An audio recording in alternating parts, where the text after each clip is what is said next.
Welcome to The Explainer.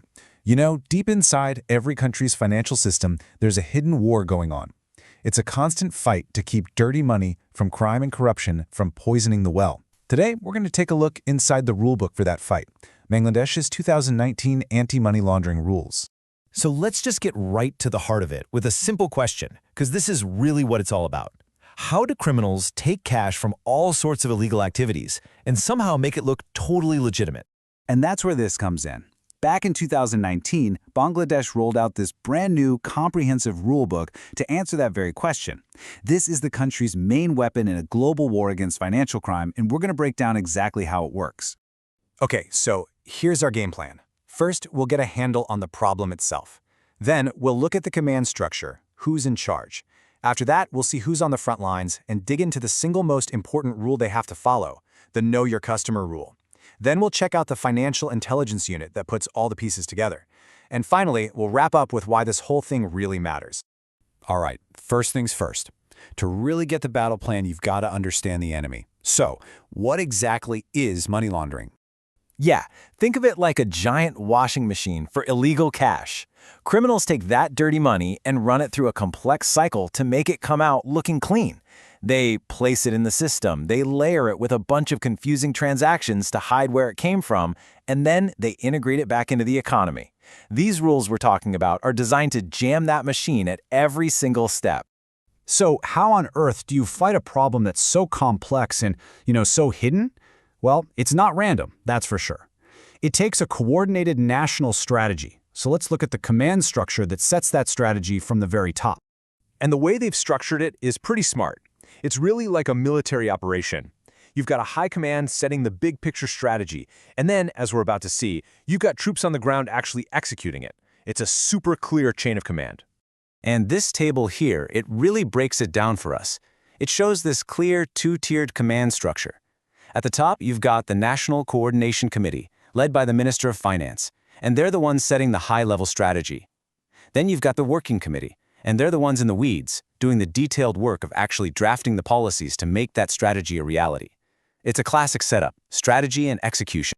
Okay, so we've got the generals setting the strategy from the top, but who's actually on the front lines? Who's responsible for spotting this stuff out in the real world? Well, the list starts exactly where you'd think it would. Banks, insurance companies. But just look at how wide this net is cast. It's not just finance. We're talking real estate developers, jewelers, even lawyers and accountants. The rules recognize that any of these professions could be used to hide dirty money. Even nonprofits are on the list. That creates a truly vast financial front line. Now, for all of these different groups, there is one rule that is absolutely 100% paramount. It's their first and most critical line of defense. They have to know exactly who they're doing business with. And this right here, this is the core principle that holds the entire system together. Anonymity is the enemy. It's that simple. The whole point of these rules is to eliminate it. If you ban anonymous or fake accounts, you make it infinitely harder for criminals to hide. And this isn't just a simple, hey, let me see your ID kind of thing. It's this logical four-step process they all have to follow. First, you identify the customer. Second, you verify they are who they say they are.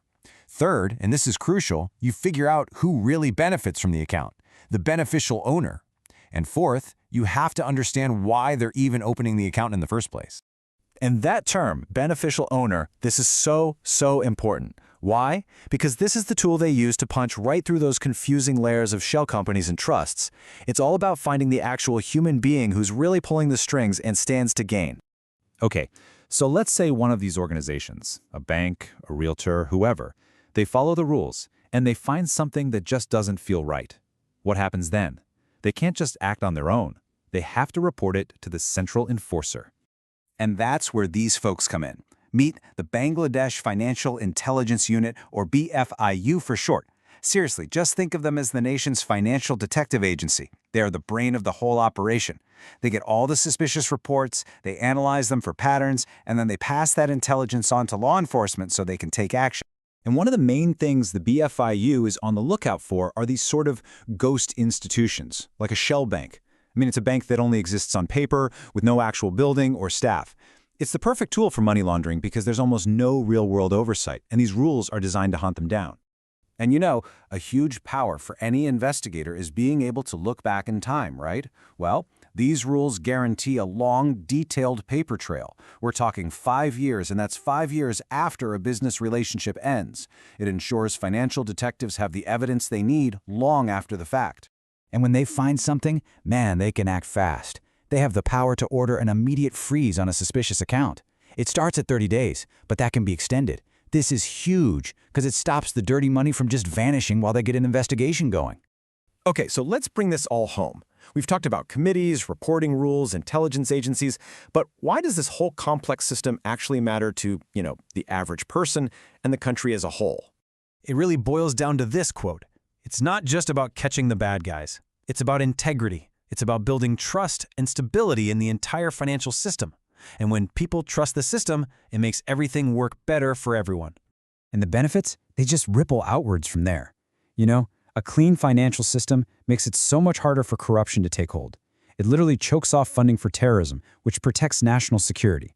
And a strong international reputation, that attracts investment, which helps create a more stable and prosperous economy for everybody. So, there you have it. Bangladesh's 2019 rules are a really powerful defense against dirty money. But this fight, it's a constant game of cat and mouse, right? Criminals are always finding new ways, new technologies to launder their funds, so the rules have to keep adapting. Which leads us to a final thought. Looking back at that list we saw, what one business would you add to the must-report list to keep up?